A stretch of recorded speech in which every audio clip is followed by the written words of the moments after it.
Hello guys. तो यार आज हम देखने वाले हैं सुधांशु त्रिवेदी की thug life movement, savage movement और सेविज रिप्लाई। तो यार वीडियो काफ़ी मज़ेदार होने वाली है। चैनल पे नए हो तो प्लीज़ सब्सक्राइब करें। तो वीडियो में बने रहे। स्टार्ट करते हैं। कि उन्होंने कहा कि हमारा देश कमजोर हुआ करता था, अब मजबूत है। देश के जो हमारी आजादी की लड़ाई लड़ी हो, 200 साल तक ये देशवासी की निष्ठा देश को आजाद करने में लगाई हो, आप उनका मजाक बना रहे हैं। अभी मदद है भाई, अभी मदद है। अभी रिप्लाई आएगा। मजेदार बात है कि इन्होंने मतलब आज मुझे फिर आश्चर्य हो गया कि शिवसेना ये पूछ रही है क्या राहुल गांधी देश के प्रधानमंत्री हैं। यानी आप ये प्रश्न तक पूछ सकते हैं बाला साहब देवरस की विरासत, बाला साहब ठाकरे की विरासत वाले। ये मेरे लिए आश्चर्य की बात है। और देखिए संगति का असर कैसे होता है। 2 बार इन्होंने बोला 200 साल हमने आजादी की लड़ाई लड़ी। तो छत्रपति शिवाजी महाराज क्या लड़ रहे थे? वो आजादी की लड़ाई नहीं थी। यही अंतर होता है, क्योंकि एक कहावत है कि कदली सीप भुजंग मुख स्वाति एक गुण तीन, जैसी संगति बैठी है वैसे ही गुण तीन। इसी कारण से यह समस्या हुई। अब मैं बताता हूं, अडानी की बात है। महाविकास अघाड़ी की सरकार में पोर्ट का कॉन्ट्रैक्ट अडानी को मिला कि नहीं?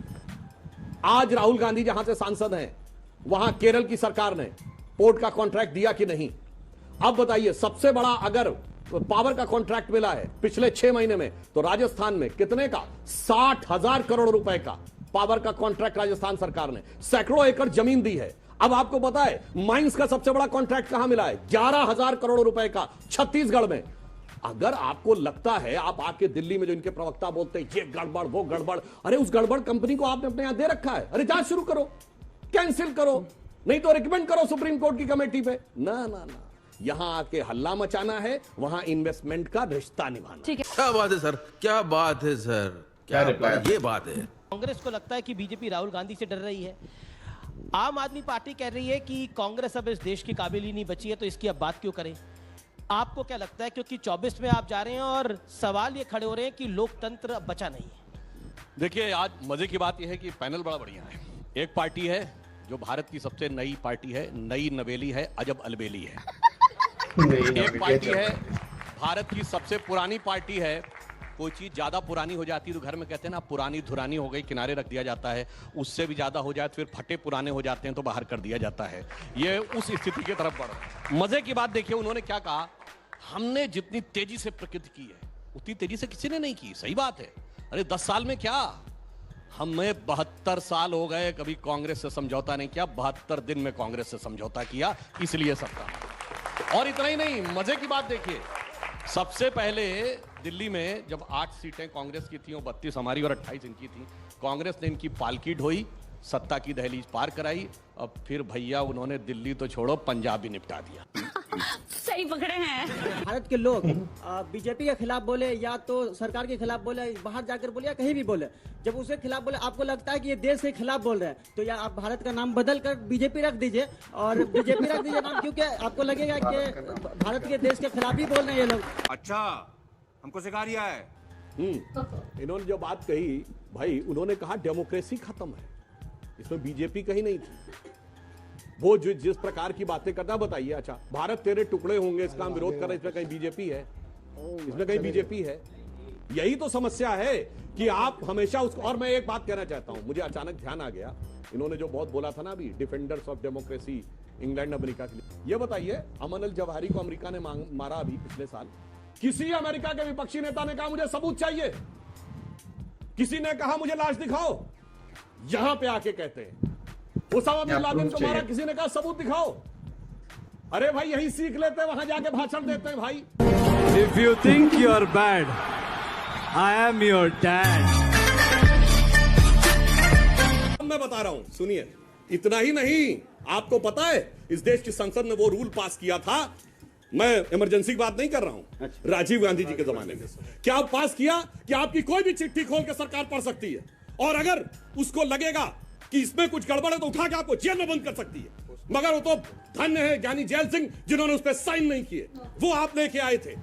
इस देश की संसद में वो रूल बना, कहा गया कि अगर आपने ये बोल दिया कि इंदिरा गांधी की सरकार हटानी है तो जेल, और उसके बाद कोई बेल नहीं, कोई सुनवाई नहीं, कोई कोर्ट में नहीं जाएगा। आज आके भाषण देते हैं कि संसद ऐसी होनी चाहिए और संसद वैसा होना चाहिए। और एक बात मैं वैसे कह देता हूं, एक बात के लिए इनका शुक्रगुजार हूं, जो कह रहे हैं कि संसद में शाह साहब बैठेंगे, शहंशाह साहब बैठेंगे, हम तो लोकतंत्र के प्रतिनिधि हैं, मगर वो शहंशाह के जो वली अहद सल्तनत फरजंद अंजुमन साहिब आलम है, वो अपने मकान को मानते हैं कि वो तो मेरे बाप का है, वो सरकारी मकान मेरे बाप का है, मगर संसद जो है वो मोदी जी की है। अब मैं एक बात कहना चाहता हूं, मुझे एक बात से तो थोड़ा लगा, इनको थोड़ा सांत्वना भी दूं या इनको बधाई दूं, तो इन्होंने मान लिया है कि हमेशा विपक्ष में रहने वाले हैं। वो मान लिया ना, अरे भाई जो सरकार में रहेगा उसकी संसद रहेगी, वो संसद में मेजॉरिटी में बैठेगा, माइनॉरिटी में बैठेगा, मगर आज ऐसे बोल रहे हैं, यानी इन्होंने मान लिया है कि अब संसद में कोई किसी भी प्रकार का आपका होने वाला नहीं है। मगर मैं सिर्फ ये पूछना चाहता हूं, वाइस राय की एग्जीक्यूटिव काउंसिल थी कि नहीं, बोलिए हाँ या ना? तो संसद भवन का नाम संसद भवन क्यों चेंज किया था? क्यों चेंज किया था? क्यों? बिल्डिंग तो वही थी, बोलते हैं तो सीटें भी वही थी, नहीं आता आपने चेंज किया था ना। क्यों? इसलिए कि देश के स्वाभिमान का प्रतीक भी होना चाहिए। जो वाइसराय हाउस था उसका नाम राष्ट्रपति भवन क्यों किया था? क्योंकि देश के स्वाभिमान का प्रतीक होना चाहिए। विलिंगडन हाउस का नाम क्यों चेंज किया था? राम मनोहर लोहिया अस्पताल देश के स्वाभिमान का प्रतीक होना चाहिए। और सुनिए, इसीलिए मैं कह रहा हूं, आप तो वो थे 1968 तक जॉर्ज पंचम की मूर्ति लगी हुई थी यहाँ, और आके कहते संसद ऐसी। अरे देश स्वतंत्र भारत की संसद के सामने 21 साल जॉर्ज पंचम खड़ा रहा, और आके भाषण देने लगते आज संसद ऐसी होनी चाहिए, खूबसूरत होनी चाहिए। मान्यवर टी शर्ट पहनने से संसद का अंतर नहीं आ जाएगा, लोकतंत्र का अंतर नहीं आ जाएगा। बात में राघव जी की बात में संशोधन कर दूं, कांग्रेस ने अपने आप समर्थन नहीं दिया था, लिखित में समर्थन मांगा था। आम आदमी पार्टी ने लेटर लिख के समर्थन मांगा था। क्या बात कर अरे मान्यवर, आप थोड़ा रिवाइंड करिए बहुत, और इतना ही नहीं, बच्चों की कसम खाता हूं कि कांग्रेस से समर्थन नहीं लूंगा। मत की सरकार और गठबंधन की सरकार। चलिए दूसरी बात, हकीकत क्या थी? जब ये आए थे आंदोलन में, टोपी लगाते थे, मुझे चाहिए जन लोकपाल, जन लोकपाल। दिल्ली में कहेंगे मेरे पास पावर नहीं। 1 साल तो हो गए, पंजाब में आ गया लोकपाल। जन लोकपाल पहले जवाब दे दूं, भ्रष्टाचार की सारी पोल खोल लें। सुनिए, जिस जमाने में शीला जी के नाम की फोटो लगती थी, बेईमान ईमानदार, अब कहेंगे एसीबी हमारे पास नहीं दिल्ली में। ये बताइए कितने भ्रष्टाचार के केस खोल दिया आपने पंजाब में पहले? इसलिए मैंने बहुत साधारण से कहा है भाई, अब तो ना वो वैगन आर दिखती है, ना वो टोपी दिखती है, ना कुछ दिखता है। अरे बदले बदले मेरे सरकार नजर आने लगे। कोई बात नहीं, एक कहावत है कि खुदा जब हुस्न देता है नजाकत आ ही जाती है, कदम गिन गिन के रखो पर कमर बल खा ही जाती है। की बात पे जवाब दो। सुप्रिया जी की बात, सुप्रिया जी ने जो बात कही, क्या बात उनके मुंह से शब्द निकल गया। बड़ी 2014 से पहले, 2014 से पहले ये होता था, ठीक है? कौन सी कंपनी थी जिसकी? मैं याद दिलाना चाहता हूं। समझ में नहीं आता कांग्रेस को विदेशी कंपनियों से ही क्यों। 2014 से पहले याद दिलाना चाहता हूं। ये बताइए यूनियन कार्बाइड के साथ कौन खड़ा था? कौन सी देशी कंपनी थी? विदेशी कंपनी थी। एंडरसन को सरकारी जहाज में बैठा के भिगाया गया था। अब आइए, एक और कंपनी थी विदेशी, बोफोर्स, उसके डिफेंस में कौन खड़ा था? हॉविट्जर, उसके डिफेंस में कौन खड़ा था? अगस्ता वेस्टलैंड, उसके डिफेंस में कौन खड़ा था? एक के बाद एक विदेशी कंपनियों के। और एक और बात भी बता दूं, आज बीबीसी के डिफेंस में कौन खड़ा? हिंडनबर्ग के डिफेंस में कौन खड़ा? ग्रेटा थनबर्ग के डिफेंस में कौन खड़ा? वातरुचि मामा के डिफेंस में कौन खड़ा? और इतना ही नहीं, आप में तो शायद बहुत लोगों को नहीं ध्यान हो कि श्री राहुल गांधी जी भी एक ब्रिटिश कंपनी में डायरेक्टर रहे 2003 से 9 तक। कंपनी का नाम है बैकऑप्स, और वो एक विदेशी कंपनी में कंसल्टेंट भी रहे। मॉनिटर नाम था, जो बंद हो गई। बैकऑप्स भी 2009 में चले गए। पता नहीं जहां चरण धरते हैं, जहां चरण पड़े राहुल के ताता बंटा।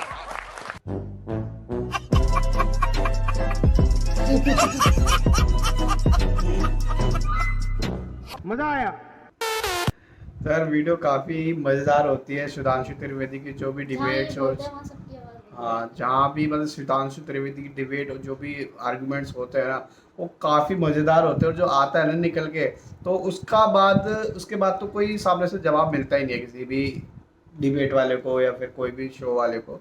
तो जवाब भी इस तरह से देते हैं। और जो कई बार कांग्रेस पार्टी का जिक्र करा है, जैसे कि उन्होंने कहा कि हमने 200 साल लगा दिए पार्टी को, देश को वो करवाने के लिए, आज़ाद कराने के लिए, देश में काम कराने के लिए, पर दिखता ही नहीं है किसी को, कुछ दिखता ही नहीं है। और जैसे कि यहाँ के एक चीज़ वो जो बड़ी सही बोली थी, जो जैसे कि अमेरिका में वो मारा था अलादीन।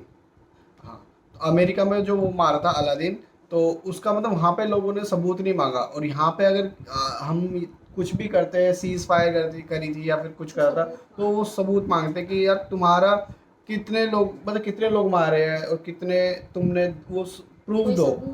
तो मैं उसका क्या लॉजिक बनता है, मतलब यहाँ की जो एक अवाम है या यहाँ के लोग कह लो, तो उनको यार विश्वास नहीं होता अपनी पार्टी पे या फिर अपने सरकार पे कि हाँ ये जो कर रहा है वो रियल है।